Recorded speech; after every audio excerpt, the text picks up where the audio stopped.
The interview is where all of your information comes from. You got to represent yourself.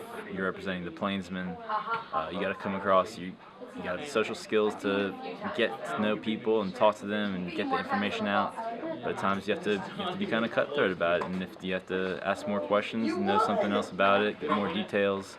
You can't be afraid to ask the questions that your readers want to know. Well, when I get to figure out which stories I'm writing Wednesday night, I try to email them Wednesday night and tell them like what I'm writing about and that I'd really like to talk to them. And then if they haven't responded to me by Thursday morning and I have their phone number, I'll call them and leave a message or talk to them if they answer or not. Usually they don't if it's from like a weird number because I have a really weird area code. And then if they still haven't answered their phone or they haven't responded, I'll send them another email, and then I'll try to figure out like where they work and then call their office and try to talk to them that way. It depends on the person, honestly. If they're really hard to get in contact, it could take several days, or maybe never. Some people will never talk to you. But if you're persistent enough and, if you're nice enough to start out with, and you make a good impression, that really helps. If I can't find it, I'll try to just do the whitepages.com or the city phone book or whatever and try it that way. But if you're just kind of lazy about it, you're never going to talk to anybody.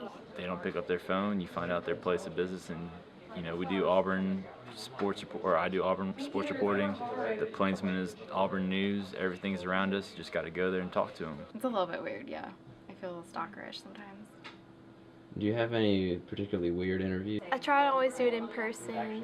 If not, some people just like to do it quick over the phone. That's understandable, but those are my two options always.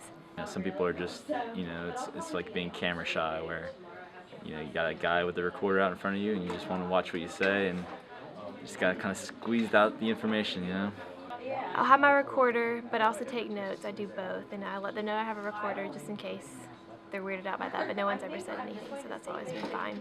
And I just set it up and start taking notes, and I always have a bunch of questions prepared, just in case they're really hard to talk to or whatever. But usually, once you get going with questions, you can think of other ones as the interview goes on.